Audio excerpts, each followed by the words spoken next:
It's Transformers time. Hello, welcome to another figure review. Today we're gonna have a look at the amazing Yamaguchi Optimus Prime, and this one is right up my alley. I'm actually super excited about this one because I'm the TMNT guy, alright? But I also love Transformers. And I have some Masterpiece figures, but I always see like myself as not the Transformers purist because I'm really bad at transforming things. I got the Masterpiece line because I love awesome figures, because I love Transformers. And this one might just be the line for me if Amazing Yamaguchi is going to continue some Transformers figures, because I got what looks to be an Amazing Optimus Prime without the transformation part, which I don't really care that much about. So let's have a look. So first things first, before I can even get into the figure, you got this amazing background in the box for the box enthusiasts. You got like very cool old school looking artwork, like straight out of a comic.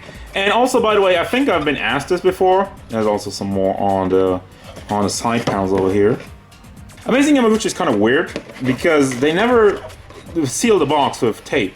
The box is just like, I just opened this. I didn't have to cut everything open. There's no tape on it, so yeah. If you're wondering about that, it's just like that. This might be pre-owned. This might have been played with. I hope not. He stands at about 15.5 centimeters to the top of his head, and that means he goes up to 6.1, pretty much 6.1 inches tall. He's kind of small, and I'm saying that for Transformer because, you know, I mean, Transformers are bigger than humans and whatnot. They're pretty giant, and obviously this guy was never going to be enormous, but I'm thinking putting up to other Amazing Yamaguchi figures, he will be, yeah, okay. Face sculpt is actually pretty cool. He looks really mad, pissed off. I like it. There's tons of metallic in it. The blue, that one is not metallic, but like the gray parts are definitely metallic. Same thing for the red. Let me give you a spin around. Can you move that? No. His antennas will always point backwards like that, which I guess just makes him more angry.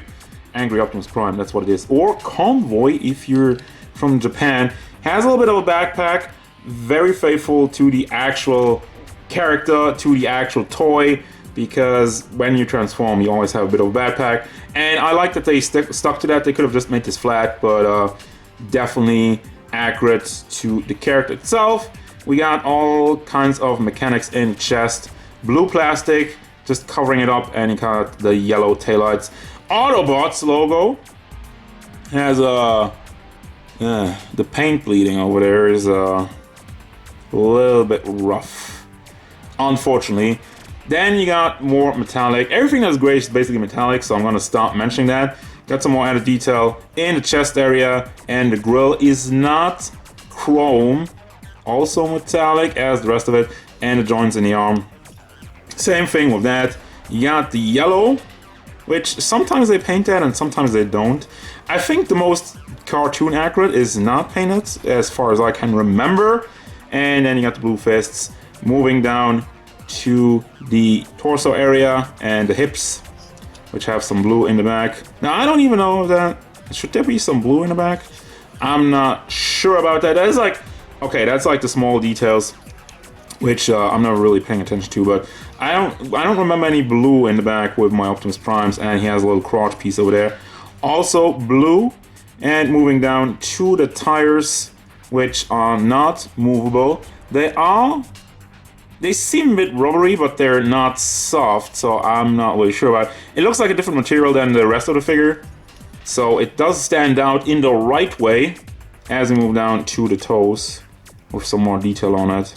And that's the overall package of the figure. For the articulation, I'm gonna start off with the headpiece, which the head itself doesn't really move around. Has some wiggle motion, and does go forward a little bit, and does go to the back, not really. But as you can tell, I'm trying to hold on to the neck. That's just the head, just wiggle motion, and not really that relevant. But the neck articulation, you have this entire zone which you can freely move. Goes forward a lot, goes to the back alright enough, so he can look up nicely, go side to side, and that also rotates all the way around. So really forget about the head. You have the neck articulation. Now what they did for the shoulder articulation, it's pretty interesting. You have basically a big hinge from what I can tell. So you can move that back, forward, very nicely. And then you have another hinge in there. which is covered up by this piece, which is cool. And then you have a ball joint in the shoulder itself, so you can wiggle that around. The shoulder is pretty loose, it's just kind of hanging on there. So you can wiggle that around, and as such, goes up nicely, goes down, and rotates all the way around, and get some very cool poses with that. Can you actually open the chest? No, there's nothing for that. I didn't check that, so I just asked myself that. Bicep swivel. Then there's a one hinge. Well, not really a hinge in the knee, like hinge in the elbow actually. Well, it is double hinge because there's this movement, and then there's the lower part, which rotates around on the forearm. Nicely covered up as well with that. Can you move that around? No. I'm just looking for stuff because amazing Yamaguchi, it's different. Then the fist can rotate that around, has some wiggle motion, back, forward. Chest area does not rotate around at all, doesn't go side to side, goes forward a lot, and barely leaves the gap, just really, I mean, with this movement, I'm not even complaining about it. However though, like, it doesn't really go to the back that much. So he's pretty limited in that regard, does leave a little bit of a gap, and rotates around at the torso, the crotch piece, that works. But the main problem with that is he doesn't go side to side. His entire torso has no movement to go side to side at all. Neither in the chest or in the torso. There's nothing there. Now you have all these panels which you can flip up to not get into the way of your articulation, and you have that on ball joint, so you even can wiggle it around, even though I don't really know what that accomplishes, but hey, it can just pop out like that. I didn't break it off, right? No, it's still on there. Good. Anyway, then you got the big ball hinges, which are exposed. Leg goes out very much, leg goes forward nicely, and it does even go to the back fairly well. The back panel does not flip up, but you have enough room there to get some nice movement out of that. Also rotates on the ball. Then we got the double hinged knees, which the only complaint about, I have that, well, complaint. It's not really a complaint, but would have been nice if they painted this also metallic, the joint, because it sticks out a little bit weirdly, but that's all right. Also what you have in the back, which I have no idea what it's for, you can pull this down. And like I'm saying, I don't know what this accomplishes, I guess. Oh, I guess it just kind of moves. Well, this doesn't get in the way at all, but I guess just to push the range of your knee articulation even further. Yeah, that's what it is. Okay, got it, figured it out. And the foot is pretty limited. It is a double ball pack. You have a ball in the ankle basically, and one in the foot, but you don't really have enough room to play around with it. As such, it does wiggles. You can give it a good push to have like an ankle pivot.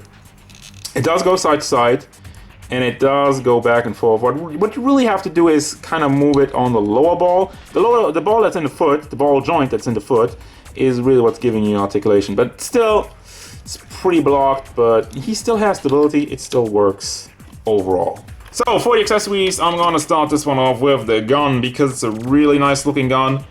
It's completely dark gray metallic and has the light gray on the end part of it.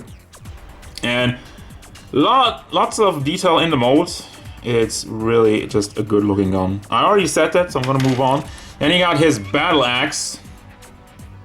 Has some see-through. It is kind of see-through, but not that much. It is nice and orangey, and has also some detail in the mold, especially on the blade, and little spikes on it. As for the hands, you got these kind of combined hands for, I guess, punching people. 2 trigger fingers, 1 for each side. Then you got 1 open hand and 1 pointy finger, which is weird. That's like a weird combination. You only have 1 of these and 1 of these. And then open hands to fire his Kamehameha blast. Not really, but just like, no, Hot Rod, don't do it. You're gonna get me killed. And yeah, just opening up some old wounds. And you got a base, which I have just one, not really an issue, but a thought. Some amazing Yamaguchi figures have a hole in the back. This guy does not. At least I haven't found one. And I'm wondering if the claw even goes around. Yeah, I mean, I think the base is kind of useless. Kind of supports the Optimus, I guess, but it's not the best thing in the world. Would have preferred a hole in the back. And it's gonna bring me to the final thoughts of this figure, but before I do, I think I forgot to show you the toe hinge. I think. If I showed it to you before, there you go again. Final thoughts of this figure. Yeah, I mean, paint job, first and foremost. I didn't really talk about it a lot because it's good. The only blemish I could find was the Transformers logo at the beginning of the video. Has a little bit of bleeding. Is not the worst thing in the world, but the metallic is nice. The blue and the red are just plastic. That's not even paint, but the paint that is on there is done very nicely. And there's not really a slip on it, like the yellow arrows and all the detail in its cross piece is very cleanly done. And what really shines through with this figure is the articulation. And amazing Yamaguchi has been, no pun intended, amazing at doing that. And as you can tell just by the pose, you can really have some fun doing some cool battle poses or just making him look like a badass. Like I tried right now. That's why I put on some more guns. Yeah, I really want to have the gun and the axe right now because it just looks good, alright? And yeah, the only thing I could complain about as far as articulation goes is that the entire torso does not tilt side to side. There is nothing in the chest, there is nothing in the lower torso. It goes forward a lot and it rotates around at the lower torso, but yeah, there's no tilting and a little bit disappointing. But in the grand scheme of things, the packaging, the entire package of this figure is still great, so I really recommend this one for Transformers fans. If you're not like I'm saying, Transformers purists, might miss the transformation. I get that. That's the entire gimmick of Transformers, that you can transform it into a car. You're not getting that here, so if you're not a fan of that, this figure is not for you. But if you just like cool looking figures and a cool looking Optimus Prime that's a little bit more stylized also, I guess. Didn't really touch on that, but he looks very anime, but I still believe that he's very faithful to the cartoon, but a little bit more rounded, a little less blocky, but it's still Optimus Prime, so that's the most important part. So once again, I do recommend this figure, so go out and find yourself an amazing Yamaguchi Optimus Prime for some great articulation and just an overall awesome look. So that's gonna do it, guys. As usual, thank you very much for watching. Don't forget, if you enjoyed this review, hit it up, leave a like, and subscribe to the channel so you can stay tuned for more figure reviews, card game stuff, and whatever Optimus Prime wants. Like my torso can't move side to side.